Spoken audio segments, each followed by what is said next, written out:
Salut, c'est Demettre. Bonjour, c'est Classéa. Bienvenue dans cette vidéo un peu particulière, donc c'est un débrief. Mais là, actuellement, on est au terrain de foot de notre ville. Hein, et pour ce débrief, ce sera plus particulier parce qu'on va parler exclusivement de la Conference League et puis de la Carabao Cup, ce qui s'est passé les 2 dernières journées. Voilà, donc le principe c'est que nous, alors moi, je vais parler de la Conference League, de tous les matchs de la 6e journée, ce qui s'est passé avant-hier, parce qu'aujourd'hui nous sommes le 21 décembre. Et toi? Et puis moi, je vais parler des quarts de finale de la Carabao Cup, ce qui s'est passé et tout, les 2 jours précédents pour les quarts de finale. C'est parce qu'il y a eu un match avant-hier et puis un match hier. Voilà. Allez, on est parti pour la vidéo. Yeah. Bien, on va commencer tout de suite par la Conference League. Alors pourquoi? Parce que il y a beaucoup de matchs de la Conference League. Il y en a plusieurs. Je n'ai pas compté tellement que voilà. Il y en a 18, plus que 18. Il y en a 18. Non. 18 contre eux pour les tiennes. Il y a 32 équipes. Non, mais pour les tiennes. Bah 18 aussi. Ah non, mais tes matchs. 4. 4 Ah, pour 4 le Carabao Cup. Carabao Cup. Donc on va commencer tout de suite par le match qui a eu lieu entre LASK et Víkingur.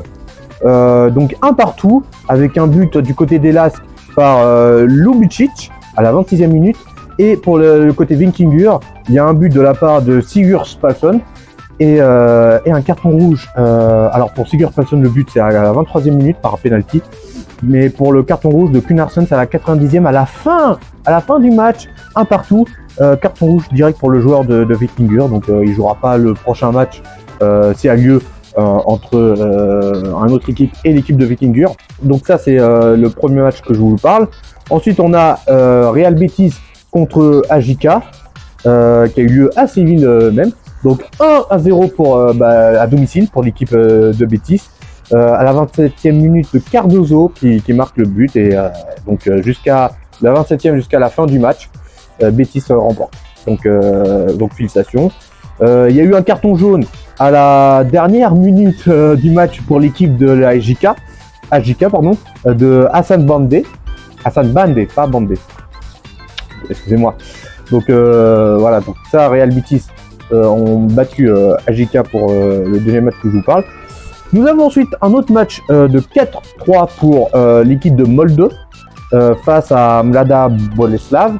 Donc on va dire tout de suite, il y a à la 27e minute pour le côté Molde, Hiller qui marque un but, suivi de un joueur de l'équipe de Boleslav qui qu'est-ce qu'il fait lui? Ça va? Continue. Donc le joueur Boleslav Kral a fait un but contre son camp à la 42e minute. Donc ça a fait qu'il y a eu un deuxième but pour l'équipe de Molde.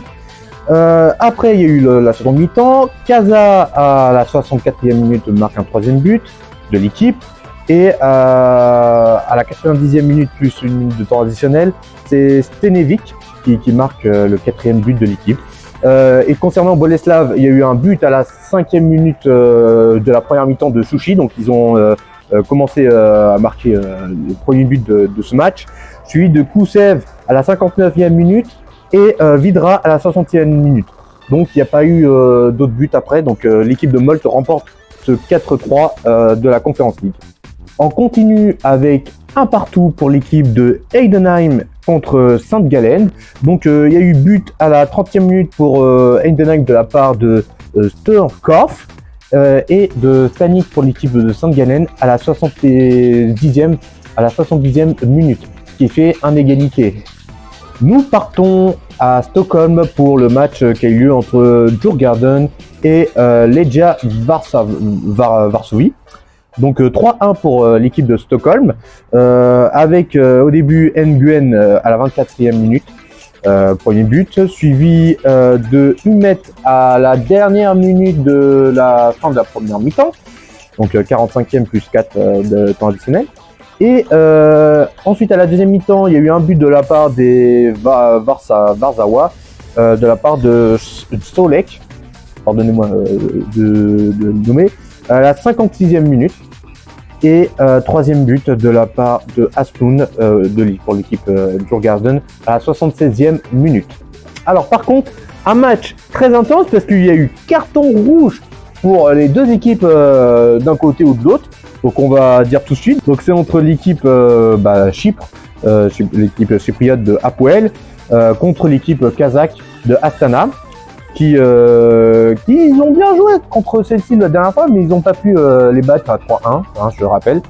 Donc il y a eu un but du côté grec de Donis à la 56e minute. Alors je dis grec, pardonnez-moi, parce que chypriote c'est compliqué à souvenir, mais on va dire que voilà. Donc Donis à la 56e minute, il y a eu un but. Et du côté des Kazakhs, à la 64e minute, il y a eu un but de la part de Kazu Kolovas, donc Kazu Kolovas. Par contre, après ça, carton rouge pour les deux équipes. Que ce soit du côté des Astana de la part de Ebon à la 65e minute et de Tsatsias du côté des Chypriotes à la 70e minute. Bon, quoi qu'il en soit, les deux joueurs ne joueront pas au prochain match qui aura lieu l'année prochaine. On continue entre l'Autriche et le Danemark, c'est-à-dire entre SK Rapid et Copenhague. Donc 3-0 pour le domicile, donc c'est-à-dire Rapid, de la part de Beljo qui marque un but à la fin de la première mi-temps, à la 45e plus 2 minutes, et de Wurmbrand qui marque deux fois but, donc à la 51e et à la 64e. Match super bien joué de la part de l'équipe autrichienne. On continue avec l'équipe de Vitoria SC contre Fiorentina, donc match nul pour le Portugal et l'Italie, donc l'équipe portugaise et l'équipe italienne. Da Silva Cunha marque un premier but à la 33e minute, et pour ce qui concerne les Italiens, avec Mandragora de la part de Mandragora à 87e minute, donc égalisation vers la fin de la seconde mi-temps. Donc rien à dire, ça a été sûrement intense. Donc carton jaune par contre, carton jaune toujours à la fin du match quand même, à la fin des deux périodes. Carton jaune pour Bruno Varela de l'équipe portugaise de Vitoria. Du gardien, c'est un gardien en plus, ça le pire. Le gardien reçoit un carton jaune. Le gardien reçoit un carton jaune à la fin en fait. Quel intérêt? Je me pose cette question. On continue avec l'équipe belge de Bruges contre l'équipe turque Başakşehir. Un partout pour l'équipe belge et l'équipe turque de leur club. Donc on commence par l'équipe turque de Başakşehir avec Piatek qui marque à la 74e minute et Brunner de l'équipe belge de Bruges qui marque à la 82e minute. C'est la même égalisation mais avec 2 points. Donc 2 partout pour l'équipe de Lugano et de l'équipe de Paphos. On commence direct avec un contre son camp de l'équipe Lugano de Saipi. Donc but pour Paphos dans ce cas.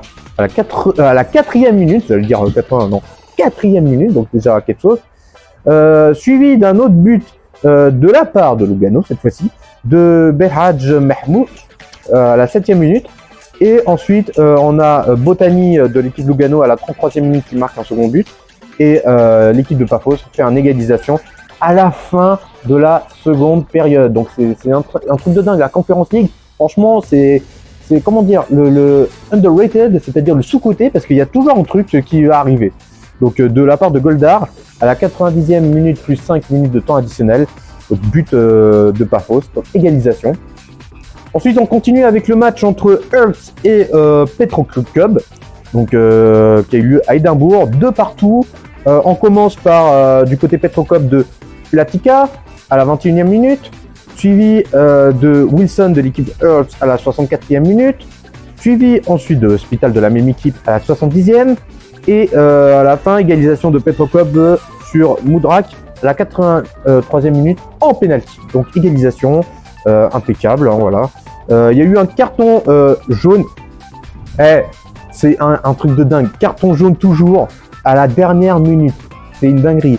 Pour le joueur de Petroclub, Johan Jordan, je crois que c'est Johan Jordan, qui est un défenseur, donc carton jaune pour lui à la dernière minute du match.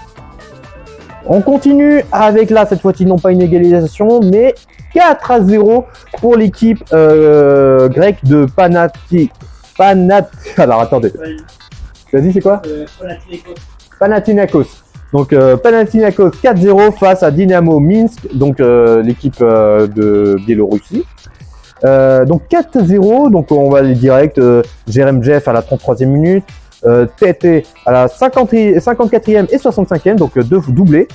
Et Ionidis pardon, à la 84e et TT à la 4... Wesh, il y a eu 2 buts à la 84e. D'un coup. Des buts de coup sur coup. Ensuite, 4-3 pour le prochain match entre TSC et Noah. Donc ça a lieu à Bakatopola. On commence du côté Noah avec Elias qui fait un doublé, donc c'est-à-dire à la 5e minute et à la 48e minute, donc il y a eu un écart. Mais entre-temps, il y a eu un but de la même équipe de Elder Ferreira à la 15e minute. Et du côté des TSC, malgré tout, ils ont réussi à battre Noah avec Stanis à la 41e minute, puis de Dakovac avec un doublé à la 74e et 76e, donc il n'y a pas eu qu'une seule seconde de repos. Pantovic à la 81e et Dakovac encore un triplé en fait à la fin, à la 74e minute. Ah, il y a eu en fait tout simplement on va dire le VAR qui a validé le but de Dakovac à la 74e. Donc il y a eu en gros 3 doublés en même pas 2 minutes. Une dinguerie. Et encore un carton jaune pour l'équipe des TSC de la part de Veljko Ilić, le gardien, toujours à la dernière minute. Je comprends pas l'intérêt. Toujours à la dernière minute. Il nous reste le match entre Chelsea et The New Saints, ou The New Saints. The New Saints. Je suis français, merci. Non, je rigole. New Saints, 3-2 pour l'équipe de Chelsea. Bah, toujours à domicile, c'est incroyable. Donc on commence par The New Saints avec Davis à la 19e minute, but. Puis de Holden à la 42e minute. Mais entre-temps, il y a eu 2 doublés de Edmilson à la 20e et à la 43e minute.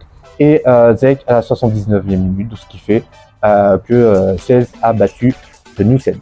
Félicitations, toujours à domicile, rien à dire. Il nous reste 1-0 pour l'équipe de Larne et de Gent qui a eu lieu à Belfast. Et là, mesdames et messieurs, on va passer aux choses sérieuses parce qu'on va parler bien évidemment des Blues de Chelsea contre l'équipe irlandaise de Shamrock. Alors là, déjà, on va dire le score 5-1 pour l'équipe des Blues. Et ça a lieu en domicile, à Londres.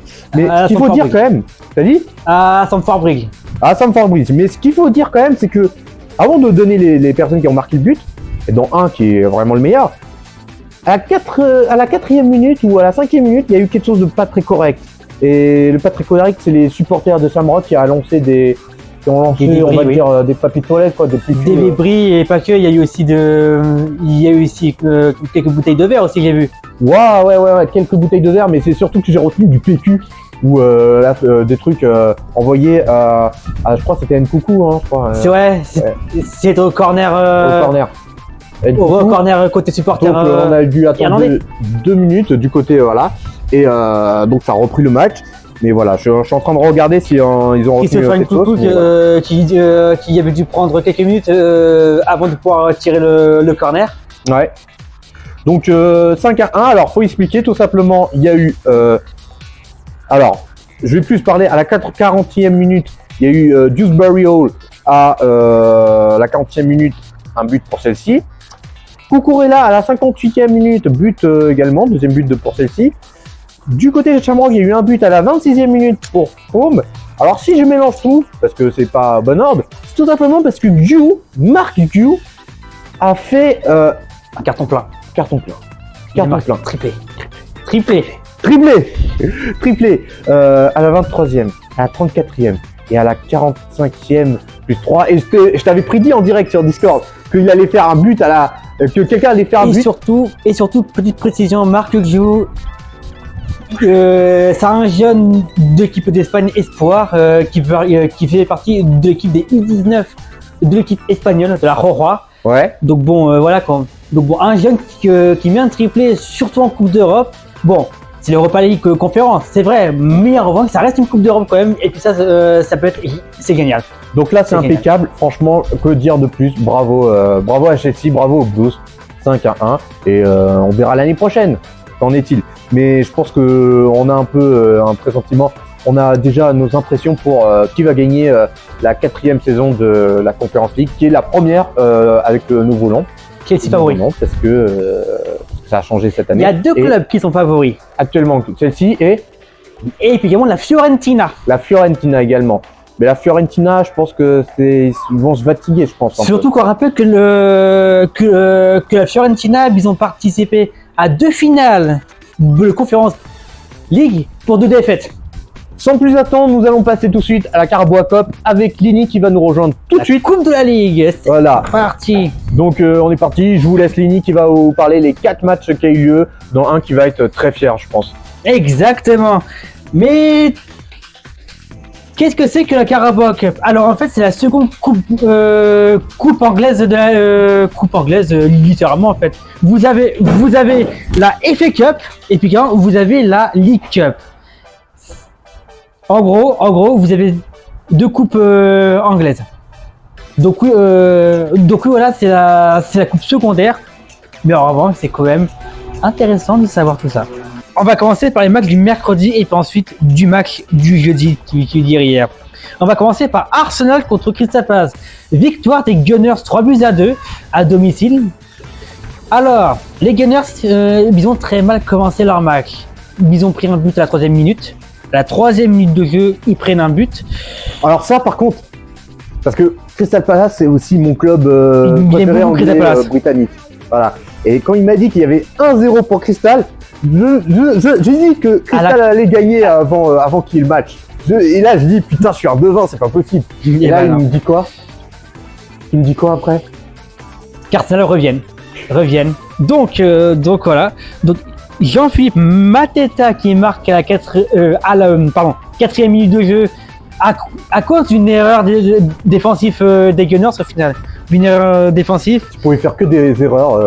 Donc voilà, Arsenal, ils ont très mal commencé leur match, ce qui est pas normal pour un club anglais de cette calibre-là. Ensuite, après, vous avez la mi-temps qui s'est passée. Bref, il y a eu pas grand-chose à part un carton rouge, jaune pour du côté de Palace à la 23e minute. Ensuite, après, il y a eu des changements au retour des vestiaires. C'est parce qu'il a marqué qu'Arteta, il a vu que le système ne marchait pas et tout ça.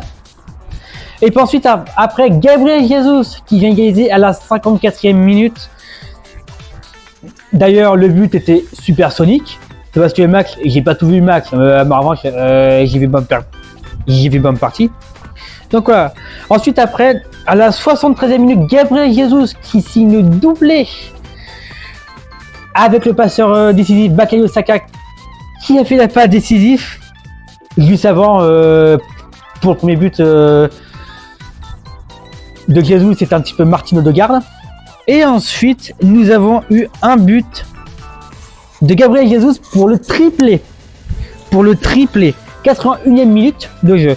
Par contre, Eddie Nketiah qui marque à la 85e minute, mais malheureusement, ça ne suffira pas pour l'équipe de Palace de revenir au score. Ensuite, on passe à Newcastle contre Brentford. Victoire de Newcastle United 3-1.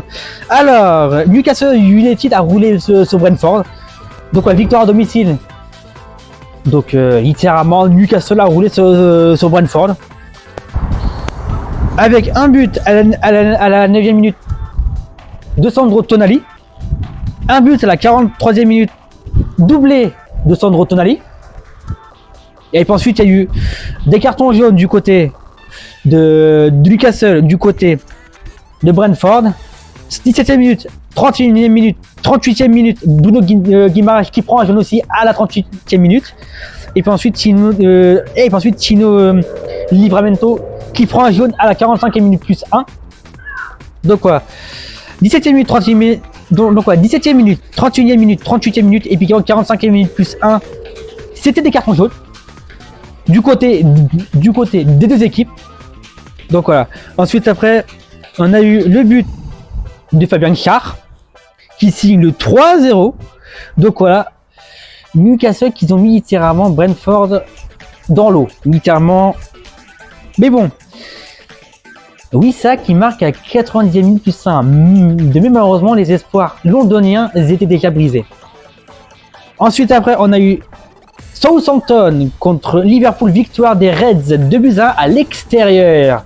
Donc voilà, Southampton qui prennent une nouvelle défaite. Comme d'habitude. Comme d'habitude, Southampton c'est la pire équipe en Angleterre en ce moment. Et puis ensuite, le match qu'il y a eu hier, le dernier quart de finale de la League Cup qui a opposé Tottenham Hotspur FC contre Manchester United. Alors, victoire de Tottenham à domicile 4-3 pour un match Manchester United, j'y crois pas. extraordinaire. Je crois pas. Manchester United qui ont perdu pour la deuxième fois de la saison face à Tottenham. Mon club de cœur, évidemment, que je suis extrêmement content pour ça. Donc, voilà, on rappelle que Tottenham a battu Manchester United à l'extérieur 3-0 en championnat. C'était le 29 septembre. Et puis là, il gagne en Carabao Cup. Donc voilà, but de Dominique Solanke à la 15e minute. Après une frappe, coup franc, la frappe qui rebondit sur les gants du gardien. Et puis ensuite, Solanke qui en profite pour marquer. Pape Matar Sarr qui prend un carton jaune, inutile. Ensuite, Mazraoui qui prend un carton jaune aussi. Alors, cette faute-là était un petit peu légitime. C'est parce qu'il tacle littéralement. Ensuite, Dejan Kulusevski qui marque à la 46e minute. Et puis également Dominique Solanke qui remarque à la 54e minute. Doublé de Dominique Solanke. Alors ça, c'est un super match de la part du jeune Solanke. C'est parce qu'en plus, il est très fort en ce moment. Depuis le début de la saison, bien impressionné et tout. Ensuite, on va parler justement du but de Son à 88e minute. Que je rappelle que la dernière fois, tu disais qu'il ne méritait pas d'être capitaine, je suppose. Oui, j'avais dit. Ouais. Et puis je vais parler de la performance de Son. Alors, la performance de Son était moyen, très moyen, jusqu'à ce but. Alors, Son marque sur corner. En gros, littéralement, le mec, il fait un corner entrant. Littéralement, corner entrant. Le pire, c'est que juste avant, j'avais dit quoi? Corner à 2? Non, corner entrant. Le mec, on avait rien à foutre. Je sais pas ce qui s'est passé, mais corner entrant directement. Ensuite, après, Bruno Fernandes qui prend un carton jaune pour en gros contestation. C'est parce qu'apparemment, le but aurait fait polémique. C'est parce que un attaquant, Bergwall, l'attaquant de Tottenham ou son milieu, je sais plus si c'est un attaquant ou un milieu. Mais sinon, Bergwall qui empêche le gardien de bien bouger pour arrêter la balle. Alors ça, c'est un geste d'anti-jeu. Donc oui, je vais être honnête. Ce but aurait dû être refusé. Ce but aurait dû être refusé. Dès qu'il y a eu le coup de sifflet final, j'ai eu un soulagement de fou. Tottenham est en demi-finale. Bien voilà, c'est la fin de la vidéo. On est à la conclusion de cette vidéo. Alors, je voudrais juste, je te laisse la parole parce que là tu vas parler de la Carabao Cup et moi je vais parler d'un petit truc qui aura lieu ce week-end. Donc je fais quoi? Alors pour la Carabao Cup, les demi-finales, ils ont déjà été annoncées. Donc oui, du coup, on connaît les deux demi-finales qui sera en aller-retour, qui veut dire en fait on aura un match chez un club et puis l'autre match chez autre club. Genre en gros, pour les demi-finales, on aura Arsenal-Newcastle. Vous aurez un match à Arsenal et puis un match à Newcastle. Et puis là, ce sera à fonction du score cumulé des deux matchs. Donc voilà, vous avez Arsenal-Newcastle et de deux vous avez Tottenham contre Liverpool. Ça veut dire que le match retour sera à Liverpool, Anfield. Et ça va être intense. Oui. Et puis normalement, ça sera entre janvier et février les demi-finales. Et on sera là pour faire le débrief. Exactement. Du débrief de la Carabao Cup que tu vas gérer avec impeccabilité, qui ne veut rien dire, mais ça sera impeccable. Quant à moi, dimanche, il y aura un match, comme vous savez, demain, il y aura un match entre Saint-Étienne et l'OM, donc mon club préféré contre le club de Jean-Pierre Foucault. Voilà, je salue. Et donc, ce sera à 14h45. Le match est tôt, je trouve. Hein. Voilà. Le match est tôt, je trouve. Ça va être un truc. Et donc, ce sera sur France 3 que vous verrez le match Saint-Étienne et l'OM. Donc, c'est les matchs de la Coupe de la Ligue, c'est-à-dire la Coupe de France. La Coupe de la Ligue n'existe plus. Donc, la Coupe de France, et donc dimanche, il y aura plusieurs matchs. Et je crois que celle qu'on va commencer, c'est Saint-Étienne et l'OM. Et après le reste. C'est sa premier match, je crois, de la Coupe de France pour les 16e de finale, je crois, il me semble. Voilà. Donc ce sera éliminatoire. Donc en espérant. Bah, c'est une coupe. C'est Ouais, éliminatoire. mais en espérant que Saint-Etienne fera. Se vengera du match en championnat qu'ils ont vécu. Voilà, et j'espère. Donc c'est la fin de cette vidéo. On vous remercie infiniment, moi-même et.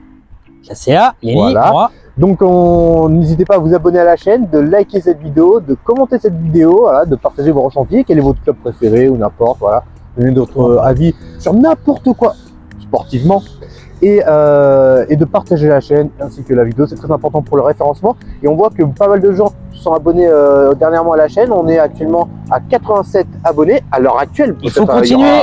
Il faut 88, continuer. 89, voire 100, 200, 300, jusqu'aux millions. Voilà, fan de QV Mignon.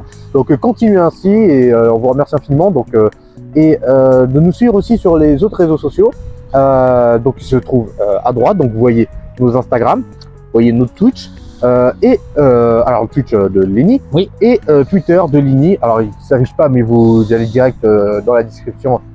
Voilà le lien de son Twitter et vous verrez que voilà il parle très fort, il pète un plomb. Ouais, je m'exprime un peu plus sur Twitter qu'en gros sur les autres réseaux. Mais avant, j'ai fait bien, c'est parce que des fois, je peux avoir des bonnes surprises après. Voilà, donc et puis dernièrement c'est le dernier débrief de l'année. Donc voilà, il n'y aura pas de débrief d'autres la semaine prochaine. On se retrouvera l'année prochaine, donc au mois de janvier, au mois de février, tout dépendra de la mise en place des matchs. Et puis concernant les débriefs, le nouveau lieu de débrief aura lieu ici au terrain de foot de notre ville. Au stade. Donc on a plusieurs stades, plusieurs gradins, donc on se retrouvera n'importe où. Tout ce qui compte, c'est qu'on parlera de foot et de F1 ou de d'autres sports comme le tennis ou autres. Et ce sera ici même. Et d'ailleurs, par là, pas loin, bon, vous voyez pas, mais il y a un lieu pour le tennis, un stadium, un grand stadium. Faudra qu'un jour on y visite. Hein. Tu es déjà allé? Oui, j'y ai déjà été. Ouais. J'y ai déjà été. Donc, j'y ai déjà été. Ouais, t'as déjà été, moi j'ai jamais été. Je crois que j'ai eu une fois, peut-être, mais je suis pas sûr. Ouais. Parce que mon cousin il jouait au tennis. Donc voilà, c'est la fin de cette vidéo. Merci infiniment. C'était très cool. Et on vous donne rendez-vous la semaine prochaine pour une nouvelle vidéo, donc peut-être découverte. Voilà, je vous proposerai une nouvelle découverte de jeux vidéo. Et puis la vidéo de fin d'année auquel on va bien s'amuser avec notre cher étendre Zedrov qui est actuellement dans le département du Calvados. Donc pour le moment il est avec nous, mais il vous embrasse et il va revenir très bientôt.